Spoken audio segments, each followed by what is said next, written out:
আজ আমরা দেখতে চলেছি একটি অসাধারণ ফ্যান্টাসি অ্যাডভেঞ্চার মুভির গল্প, যার নাম হল ক্রেজি কিংডম, যেখানে রয়েছে একটি ভয়ঙ্কর অভিশপ্ত বন। সেই বনে বাস করত ভয়ঙ্কর সব বামন, রাক্ষস এবং পরীরা। আর সেই বনে রয়েছে একটি অভিশপ্ত পুকুর, যে পুকুরের পানি পান করলে মানুষ তার অতীতের সবকিছু ভুলে যেত এবং সে একটি বোকা মানুষে পরিণত হতো। একদিন সেই পুকুরের পানি পুরো একটি রাজ্যবাসী খেয়ে ফেলে। এরপর থেকে সেখানেই ঘটতে থাকে আজব সব ঘটনা। সুতরাং বুঝতেই পারছেন আজকের এই গল্পটি হতে যাচ্ছে অনেক বেশি ইন্টারেস্টিং।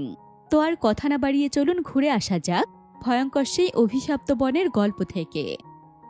তো গল্পটি শুরু হয় 15 শতকের শুরুর দিকের ঘটনা দিয়ে। আমরা সেখানে জার্মানির নর্থ রাইন ওয়েস্টফেলিয়া নামের একটি রাজ্য দেখতে পাই। সেই রাজ্যের রাজা হলেন থমাস আর রানী হলেন ভিক্টোরিয়া। এই রাজ্যে সবকিছুই ছিল। সৃষ্টিকর্তা যেন তার পূর্ণতা দিয়ে এই রাজ্যকে ভরিয়ে দিয়েছিলেন। তবু এই রাজ্যের রাজা এবং রানীর মনে কোনো সুখ ছিল না, কেননা আজ থেকে প্রায় 18 বছর আগে তারা তাদের সন্তানকে হারিয়ে ফেলেছিল। সে থেকে তাদের মনে কোনো সুখ ছিল না, তাই তারা আজও তাদের সন্তানকে খুঁজে বেড়াচ্ছে। আর সে রাজ্যের মন্ত্রী ছিল ইথান। রাজা এবং রানী তাদের সন্তানকে খুঁজতে ব্যস্ত থাকায় মন্ত্রী ইথানকে রাজ্যের দেখভাল করার দায়িত্ব দেওয়া হয়। আর মন্ত্রী ইথান ছিল অনেক লোভী প্রকৃতির, তাই সে সুযোগ পেলেই রাজকোষাগার থেকে স্বর্ণমুদ্রা সহ দামি দামি জিনিসপত্র সরিয়ে রাখত। অন্যদিকে সেই রাজ্যে দুজন বন্ধু থাকত, যাদের বাবা মা কেউ নেই। তাদের মধ্যে একজনের নাম কার্লোস আর আরেকজনের নাম নিকোলাস। তারা দুজন আজ বেশ কিছুদিন ধরে না খেয়ে আছে। অনেক চেষ্টা করেও তারা কোনো কাজ পায়নি। তখন নিকোলাস বলে, আমরা যদি রাজপ্রাসাদ থেকে কিছু খাবার চুরি করতে পারি তাহলে আমাদের অনেকদিন কোনো খাবার নিয়ে চিন্তা করতে হবে না। আমরা বেশ কিছুদিন আরামে কাটাতে পারবো। কার্লোস ছিল খুবই সৎ মনের মানুষ, তাই কার্লোস তখন নিকোলাসকে জানায় সে না খেয়ে মরবে, তবুও সে চুরির মতো জঘন্য কাজ করবে না। নিকোলাস তখন তাকে আবারও বোঝায়, আমরা তো অন্য কোনো উদ্দেশ্যে খাবার চুরি করছি না, শুধু নিজেদের ক্ষুধা নিবারণের জন্য এটা করছি। এর বাইরে আমাদের আর কোনো ইচ্ছে নেই। এ কথা শুনে কার্লোস রাজি হয়ে যায়। এরপর তারা দুই বন্ধু খাবার চুরি করার উদ্দেশ্যে রাজপ্রাসাদে যায়। তখন রাজপ্রাসাদে দায়িত্বরত সেখানকার অন্যান্য সৈন্যরা নিজেদের মধ্যে সময় কাটানোর জন্য তাস খেলছিল। কিন্তু তারা দুজন যখন রাজপ্রাসাদের রান্নাঘরের দিকে যেতে থাকে তখন সেখানে থাকা একজন দারোয়ান তাদেরকে দেখে ফেলে। তখন নিকোলাস চালাকি করে বলে, আমরা তোমার কাছেই যাচ্ছিলাম, শুনেছি তুমি নাকি খুব ভালো তাস খেলো, চলো আজ তাহলে একটা রাউন্ড হয়ে যাক।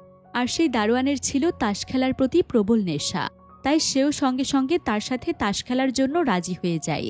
তাদের কথার ফাঁকে কার্লোস সুযোগ বুঝে খাবার চুরি করার জন্য রান্নাঘরের দিকে ঢুকে যায়। তখন সেই দারোয়ান নিকোলাসকে জিজ্ঞেস করে, তোমার সঙ্গে তো আরেকজন ছিল, সে আবার কোথায় গেল? তাকে তো এখানে কোথাও দেখছি না। নিকোলাস তখন জানায় তার প্রকৃতির ডাক এসেছে, তাই সে প্রকৃতির ডাকে সাড়া দিতে চলে গিয়েছে। অন্যদিকে কার্লোস রান্নাঘরে ঢুকে ব্যাগ ভর্তি করে খাবার নিতে থাকে। এমন সময় সে সেখানে একটি থলিতে থাকা কিছু স্বর্ণমুদ্রা দেখতে পায়। সেটা দেখে সে নিজেকে সামলাতে পারে না, তাই সে সেখান থেকে একটি স্বর্ণমুদ্রা তুলে তার থলিতে নেয়। কিন্তু সে স্বর্ণমুদ্রাটি ঠিকভাবে রাখতে না পারায় সেটি পড়ে যায়। আর সেই স্বর্ণমুদ্রাটি পড়ে যাওয়ার শব্দে মন্ত্রী ইথানের ঘুম ভেঙে যায় এবং রান্নাঘর থেকে কিসের শব্দ হলো তা দেখতে মন্ত্রী ইথান রান্নাঘরের দিকে যেতে থাকে। কার্লোস মন্ত্রীর আসার পায়ের শব্দ শুনে দ্রুত পালাতে থাকে। ইথান বুঝতে পারে রান্নাঘরে কেউ একজন এসেছিল, তাই সে জানালার দিকে এলোপাথারি তীর দাগাতে থাকে এবং সৈন্যদের ডাকতে থাকে। কার্লোস সেখান থেকে পালাতে গিয়ে এক দরজার সঙ্গে ধাক্কা খেয়ে অজ্ঞান হয়ে পড়ে যায়। আর যখন তার জ্ঞান ফিরে এবং সে চোখ খুলে তখন সে দেখে সৈন্যরা তাকে ঘিরে রেখেছে এবং মন্ত্রী ইথানও সেখানে উপস্থিত। ইথানকে দেখে কার্লোস বলে, আমি কোনো অসৎ উদ্দেশ্যে এখানে আসিনি, আমি কয়েকদিন ধরে না খেয়েছিলাম, তাই আমি শুধু খাবারের জন্য এসেছিলাম। এরপর মন্ত্রী ইথান সৈন্যদের নির্দেশ দেয় কার্লোসের ব্যাগটি তল্লাশি করতে। সৈন্যরা ব্যাগটি তল্লাশি করে ব্যাগের মধ্যে শুধু খাবার এবং একটি স্বর্ণমুদ্রা পায়। তখন এদিকে দারোয়ানও বুঝতে পারে এরা দুজনই এখানে চুরি করতে এসেছিল, তাই সে নিকোলাসকে ধরে সেখানে নিয়ে আসে। এরপর মন্ত্রী ইথান সৈন্যদের নির্দেশ দেন তাদের দুজনকে জেলে ভরার এবং তিনি তাদের বলেন, তোমরা চুরি করেছ, তাই তোমাদের চুরির অপরাধে তোমাদের দুজনের ধর থেকে মাথা আলাদা করা হবে। অন্যদিকে আমরা দেখতে পাই একটি বনের মধ্যে কিছু বামন আর রাক্ষস মিলে খেলা করছে। ঠিক সেই সময় তারা বনের মধ্যে কারো গাছ কাটার শব্দ শুনতে পায়। তখন তারা দ্রুত তাদের বনের রানীকে খবর দেওয়ার জন্য এবং অন্যান্য প্রাণীদের জানানোর জন্য সেখানকার একটি বামন সিংহের মতো একটি বাঁশিতে ফু দিতে থাকে। আর তখন বনের মধ্যে থাকা সকল অলৌকিক প্রাণীরা সেখানে এসে উপস্থিত হয়। তখন বনের রানীও সেখানে এসে উপস্থিত হয়। সেখানে থাকা অন্যান্য রাক্ষস এবং বামনেরা সবাই অনেক ক্ষিপ্ত হয়ে ওঠে এবং বলতে থাকে, কার এত বড় সাহস হয়েছে আমাদের বনে এসে আমাদের অনুমতি ছাড়াই গাছ কাটছে। সবাই সেই কাঠুরিয়াকে মেরে ফেলতে চায়। তখন বনের রানী সবাইকে শান্ত করে বলে, ওর শাস্তি এমন হবে না, ওর শাস্তি হবে অন্যরকম। এরপর সে কিছু বামনকে বলে ওই পুকুরের পানিতে কিছু ভেষজ মিশিয়ে দিতে।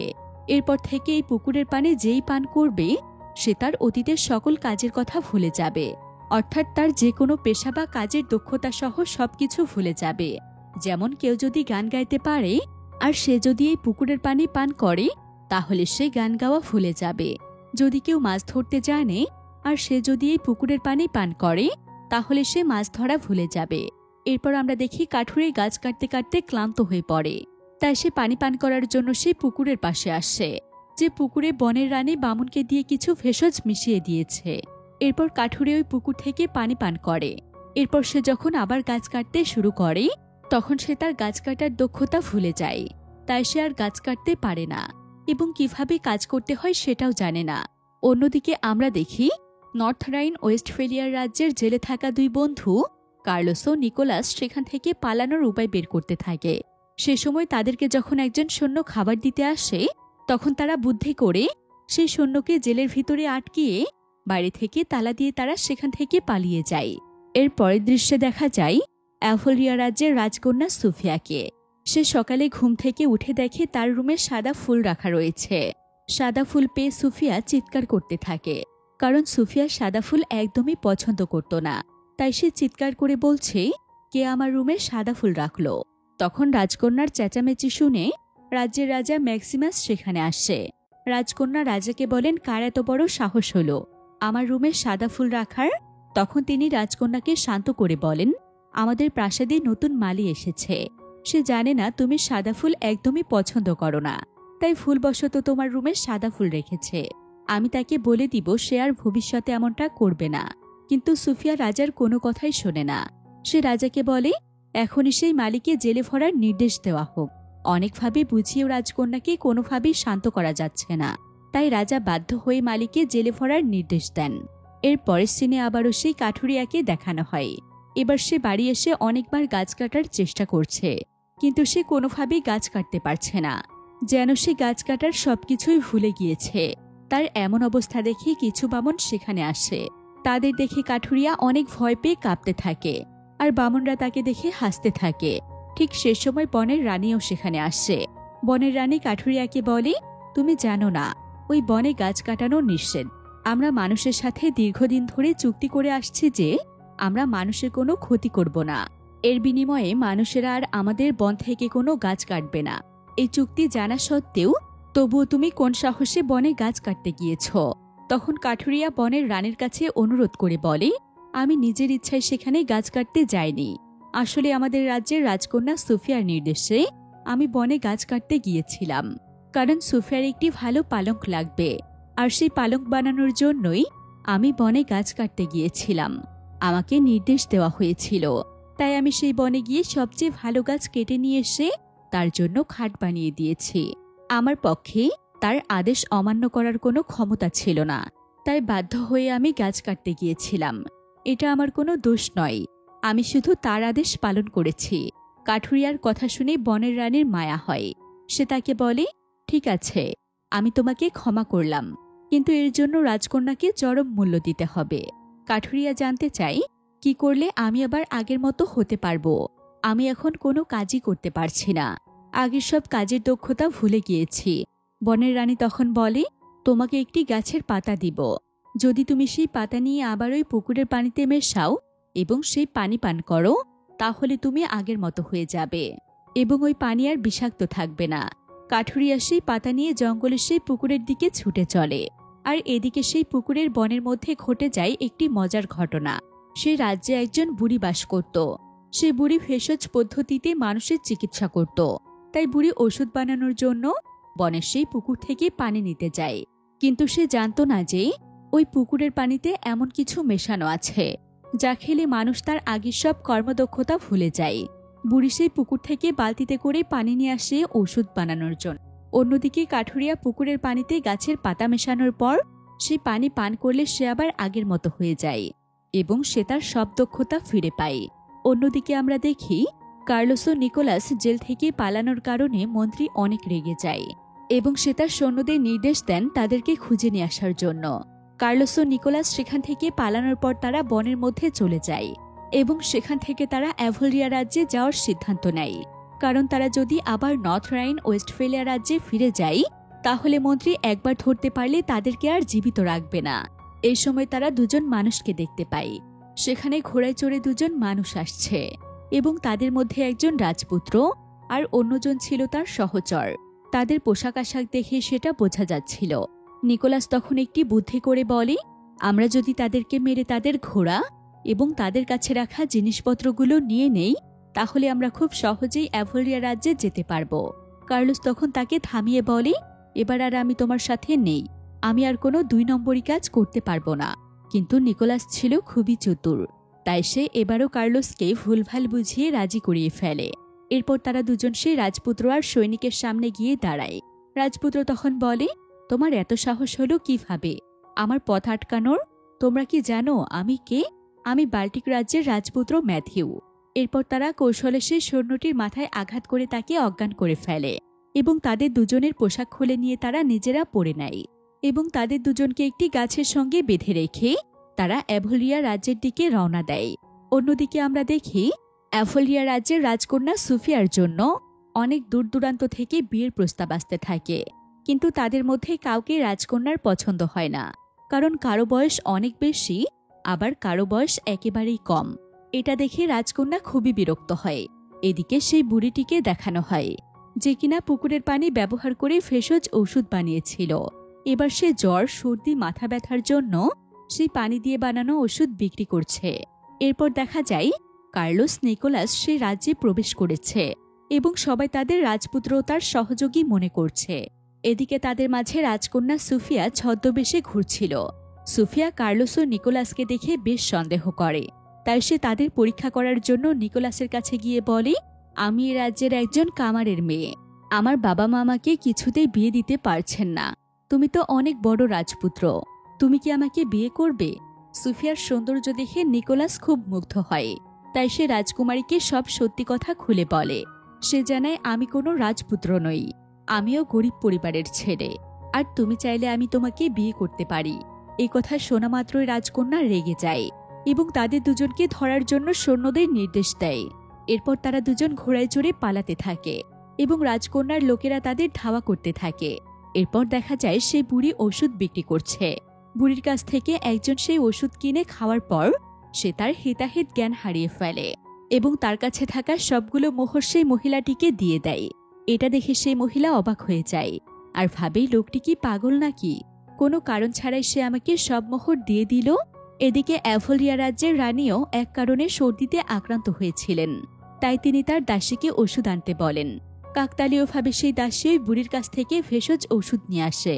এরপর রানী যখন সে ওষুধ খায় তখন তিনি সঙ্গে সঙ্গে তার কাণ্ডজ্ঞান হারিয়ে ফেলে। তিনি 8-10টা সাধারণ মেয়ের মতো আচরণ করতে শুরু করে, কারণ সে ওষুধ খাওয়ার পর তিনি ভুলে যান তিনি এ রাজ্যের রানী। রাজা ম্যাক্সিমাস তখন বুঝতে পারেন যে এই ওষুধে নিশ্চয়ই কোনো গোলমাল আছে, তাই তিনি ওষুধটি আগুনে ফেলে দেন, কিন্তু আশ্চর্যজনকভাবে আগুনটির সাথে সাথেই বরফে পরিণত হয়। অন্যদিকে সে রাজ্যের ঘোষকও সেই বুড়ির কাছ থেকে ওষুধ কিনে খায়। এরপর থেকে সে আর ভালোভাবে কথা বলতে পারে না। ঠিক যখনই সে কোনো ঘোষণা দিতে যায় তখনই তার মুখ থেকে কোনো শব্দ বের হয় না। আর এই সবকিছু দূর থেকে বনের রানী, বামন ও রাক্ষসেরা দেখছিল এবং ভাবছিল, মানুষদের জন্য এখন বিপদ আসছে, তাও আবার আমাদেরই কারণে। তাই এখন যত দ্রুত সম্ভব আমাদেরই এর সমাধান করা উচিত। অন্যদিকে আমরা দেখতে পাই সেই 2 বন্ধুকে যারা সুফিয়ার তাড়া খেয়ে পালিয়েছিল। তারা দুজন চুপি চুপি সেই বামন এবং জলপরীদের দেখছিল। ঠিক সেই সময় তারা দুজন সেই পানির মধ্যে পড়ে যায়। পানির মধ্যে কিছু পড়ার শব্দে রাক্ষসরা তাদের দেখে ফেলে এবং তাদের ধরে বনের রানীর কাছে নিয়ে আসে। তখন বনরানী তাদের উপর প্রচণ্ড রেগে বলে, তোমাদের কিভাবে এত সাহস হলো চুপি চুপি আমাদের অনুসরণ করার? এর জন্য তোমাদের কঠিন শাস্তি পেতে হবে। আর তোমাদের শাস্তি হলো একটাই, তোমাদের রাজকন্যা সুফিয়াকে তুলে নিয়ে আসতে হবে। আর তোমরা যদি এই কাজটি করতে না পারো তাহলে তোমাদের সারা জীবন দাস বানিয়ে রাখবো। বনের রানী আরো বলে, তোমাদের দুজনের মধ্যে একজন আমাদের কাছে বন্দী থাকবে, আর একজন গিয়ে রাজকন্যাকে অপহরণ করে নিয়ে আসবে। এ কথা শুনে কার্লোস বলে, একা একা এত বড় একটি কাজ করা কিভাবে সম্ভব? তুমি বরং আমাদের দুজনকে যেতে দাও, আমরা গিয়ে রাজকন্যাকে নিয়ে আসছি। বনের রানী তখন কার্লোসকে বলে, না, তোমাদের দুজনের একজনকে আমার সঙ্গে থাকতে হবে। তুমি বরং যাও, আর নিকোলাস আমার সঙ্গে থাকবে। আমি তোমাকে একটি পাতা দিচ্ছি, এটা যদি তুমি রাজকন্যার নাকের কাছে ধরতে পারো তাহলে রাজকন্যা অজ্ঞান হয়ে যাবে এবং খুব সহজেই তুমি তাকে এখানে নিয়ে আসতে পারবে। এরপর কার্লোস রাজকন্যাকে অপহরণ করতে রওনা দেয়। চুপি চুপি সে রাজপ্রাসাদে ঢুকে এবং এক পর্যায়ে সে রাজকন্যার ঘরেও ঢুকে পড়ে। কার্লোসকে দেখে রাজকন্যা চিৎকার করতে থাকে, আর ঠিক তখনই কার্লোস সেই বনরানীর দেওয়া পাতাটি তার মুখের সামনে ধরে, আর পাতাটি মুখের সামনে ধরা মাত্রই রাজকন্যা অজ্ঞান হয়ে যায়। এরপর কার্লোস রাজকন্যাকে নিয়ে বনরানীর কাছে ফিরে আসে। এরপর রাজকন্যা যখন চোখ খোলে তখন সে তার সামনে বামনার রাক্ষসদেরকে দেখতে পায়। ভয়ে সে চিৎকার করে ওঠে এবং চিৎকার করতে করতে বলে, আমাকে এখানে কে ধরে নিয়ে এসেছে? আমি তোমাদের সবাইকে শেষ করে দিব। আর তোমাদের এত সাহস হলো কিভাবে আমাকে ধরে নিয়ে আসার? তোমরা কি জানো আমি কে? তখন সেখানে থাকা বামনরা তাকে বলে, তুমি কে সেটা আমাদের দেখার বিষয় না, আর আমরা জানতেও চাই না তুমি কে, কিন্তু তুমি তোমার কাঠুরিয়াকে দিয়ে আমাদের বনের গাছ কেটে শান্তি নষ্ট করেছ, তাই এর জন্য তোমাকে শাস্তি পেতে হবে। এরপর তারা রাজকন্যাকে সেই বনের সেবা ও পরিচর্যা করার দায়িত্ব দেয়। রাজকন্যা ছিল অনেক অহংকারী, তাই সে প্রথমে রাজি না হলেও বামনদের ভয়ে সে কাজ করতে রাজি হয়ে যায় এবং তাকে সারাদিন বনের কাজ করতে হয়। বনের গাছপালার যত্ন নিতে হয় এবং গাছগুলোকে পানি দিতে হয়, তার পাশাপাশি পরিচর্যাও করতে হয়। আজ প্রথমবারের মতো রাজকন্যা রাজপ্রাসাদ ছেড়ে একটি খোলা জায়গায় ঘুমাতে যায়। পরের দিন সকালে রাজকন্যার অনেক ঠান্ডা লেগে যায়, এতে সে ঠান্ডায় কাঁপতে থাকে। তখন সেখানে থাকা একটি রাক্ষসী তাকে বলে তার গাছের কুটোর ভেতরে ঘুমাতে, কিন্তু রাজকন্যা অনেক অহংকারী হওয়ায় সে রাক্ষসীকে বলে, তোমার এত সাহস হলো কিভাবে আমাকে তোমার সাথে ঘুমাতে বলার? আর তুমি কিভাবে ভাবলে আমি তোমার মতো একজন সাধারণ রাক্ষসের সাথে ঘুমাবো? তখন সেই রাক্ষসী তার দিকে তীর ছুঁড়ে দিয়ে বলে, তুমি কথা না বলে চুপচাপ কাজ করো, তুমি কাজ করলে তবে খেতে পারবে। আর আমার তোমার প্রতি দয়া দেখানো ভুল ছিল, কারণ তুমি দয়ার যোগ্য নও। সেদিন রাজকন্যা অনেক কাজ করে, এর বিনিময়ে তাকে জঙ্গলের সুস্বাদু ফলমূল খেতে দেওয়া হয়। অন্যদিকে নর্থ রাইন ওয়েস্টফেলিয়া রাজ্যের মন্ত্রী ইথান কার্লোস ও নিকোলাসের খোঁজ করতে থাকে। একসময় মন্ত্রী ইথান সে কাঠুরিয়াকে কার্লোস ও নিকোলাস সম্পর্কে জিজ্ঞেস করে সে তাদেরকে দেখেছে কিনা। তখন কাঠুরিয়া জানায় সে তাদেরকে অ্যাভোলিয়া নামক বনে দেখেছে, যেটি রাজা ম্যাক্সিমাসের রাজ্যে অন্তর্গত। তাই মন্ত্রী ইথান রাজা ম্যাক্সিমাসের কাছে গিয়ে অনুরোধ করে তাদের ধরতে সাহায্য করতে। রাজা তখন মন্ত্রী ইথানকে বলে, আমি এমনিতেই অনেক সমস্যায় আছি, আমার রাজকন্যাকে কেউ অপহরণ করেছে, আর আমার রাজ্যের মানুষ দিন দিন পাগল হয়ে যাচ্ছে। এখনো পর্যন্ত আমি তার কোনো প্রতিকার খুঁজে পাইনি। তবে যেহেতু তুমি এসেছ, আমি অবশ্যই তোমাকে সাহায্য করব। এদিকে বনের মধ্যে রাজকন্যাকে সেখানকার রাক্ষস ও অন্যান্য প্রাণীরা জোর করে বনের কাজ করাচ্ছে। একদিন বনের রানী এসে রাজকন্যা সুফিয়াকে বলে, বাহ, এই কয়েকদিনে তো বেশ ভালোই কাজ শিখে গিয়েছ। আমি তোমাকে কোনো শাস্তি দিতাম না, কিন্তু তুমি অনেক বড় অপরাধ করেছ, তাই তোমাকে এই শাস্তি দেওয়া হয়েছে। সুফিয়া বলে, আমি কি অপরাধ করেছি? বনের রানী বলে, তোমার নির্দেশে সেই কাঠুরিয়া গাছ কাটতে এসেছিল, এই কারণেই তুমি শাস্তি ভোগ করছ। এরপর বনের রানী আর কোনো কথা না বলে সেখান থেকে চলে যায়। এরপর দেখা যায় কার্লোস চুপি চুপি রাজকন্যার কাজ করা দেখছিল। তখন বনের রানী সেখানে এসে কার্লোসকে বলে, তুমি মনে হয় রাজকন্যাকে পছন্দ করো, তাই না? এরপর রানী কার্লোসকে এক সুন্দর নীল রঙের জামা দিয়ে বলে, এটা তুমি রাজকন্যাকে দাও এবং তোমার মনের কথা জানাও, সে নিশ্চয়ই রাজি হবে। কার্লোস যখন রাজকন্যাকে জামাটি দিয়ে তার ভালোবাসার কথা বলে তখন রাজকন্যা হেসে বলে, তোমার এত সাহস, সাধারণ একজন চোর হয়ে তুমি আমাকে প্রেমের প্রস্তাব দাও? রাজকন্যার এমন আচরণে কার্লোস খুব কষ্ট পায় এবং সে রাজকন্যাকে বলে, তুমি খুব অহংকারী রাজকন্যা, তুমি জানো না তোমার এই অহংকারের কারণেই তোমার রাজ্যের মানুষ তোমাকে একদমই পছন্দ করে না। তারা তোমাকে মনে মনে ঘৃণা করে। শুধু কেউ সাহস করে সামনে কিছু বলতে পারে না। আর আমি এটা বললাম। এই কথাগুলো শুনে রাজকন্যা ধীরে ধীরে নিজের ভুল বুঝতে পারে। সে তারপর থেকে মানুষের সাথে ভালো ব্যবহার করতে শুরু করে এবং কার্লোসকে ভালোবেসে ফেলে। সে ধীরে ধীরে সকলের মন জয় করে নেয় এবং বনের রানী তার প্রতি খুশি হয়ে কার্লোসকে সেই অভিশপ্ত পানির প্রতিষেধক দেয়, যেটার প্রভাবে রাজ্যের মানুষ ধীরে ধীরে বোকা হয়ে যাচ্ছিল। এরপর কার্লোস, রাজকন্যা এবং নিকোলাস তিনজন মিলে বনের অদ্ভুত প্রাণীদের কাছ থেকে বিদায় নিয়ে রাজা ম্যাক্সিমাসের রাজ্যে ফিরে আসে। রাজা ম্যাক্সিমাস তার মেয়ে সুফিয়াকে অনেকদিন পর দেখে রাজা আবেগে আপ্লুত হয়ে পড়ে। সে সময় কার্লোস রাজাকে সেই প্রতিষেধক দিয়ে বলে, এই পানি রাজ্যের সবাইকে খাওয়ালে সবাই আগের মতো হয়ে যাবে। তখন সেখানে উপস্থিত থাকা মন্ত্রী ইথান কার্লোস ও নিকোলাসকে দেখে চিনে ফেলে। সে রাজা ম্যাক্সিমাসকে জানায়, এরা আমাদের রাজ্যে চুরি করে পালিয়েছিল। এরা চোর, তাই আপনি এদের ফাঁসির আদেশ দিন। রাজা বলেন, আমার রাজ্যে সাধারণ চুরির অপরাধে কাউকে ফাঁসি দেওয়া হয় না। মন্ত্রী বলে, তাহলে অন্তত তাদের হাত কেটে দিন। রাজকন্যা অসহায় চোখে তাকিয়ে থাকে, কিন্তু সে কিছুই করতে পারে না। পরের দিন কার্লোস ও নিকোলাসকে হাত কাটার জন্য নিয়ে আসা হয়। ঠিক সেই সময় বনের রানী অদৃশ্য হয়ে মন্ত্রীর কানে কানে বলে, কার্লোসের পিঠে কি তুমি কিছু দেখেছ? সেখানে বিশেষ কিছু রয়েছে। মন্ত্রী যখন কার্লোসের পিঠটি ভালোভাবে দেখে, তখন সে তার পিঠে একটি কাটা দাগ দেখতে পায়। আর এই কাটা দাগটি ছিল তাদের নর্থ রাইন ওয়েস্টফেলিয়া রাজ্যের হারিয়ে যাওয়া একমাত্র রাজপুত্রের চিহ্ন, যে রাজপুত্রকে এতদিন রাজা থমাস ও রানী ভিক্টোরিয়া খুঁজছিলেন। মন্ত্রী তখন বুঝতে পারে কার্লোস কোনো চোর নয়, সেই হলো তাদের রাজ্যের একমাত্র রাজপুত্র। এরপর রাজকন্যা সুফিয়ার সাথে কার্লোসের বিয়ে হয়, আর তারা সবাই সুখে শান্তিতে বসবাস করতে থাকে। আর এভাবেই এই অ্যাডভেঞ্চার ফ্যান্টাসি মুভির গল্পটি এখানেই শেষ হয়ে যায়। আসসালামু আলাইকুম।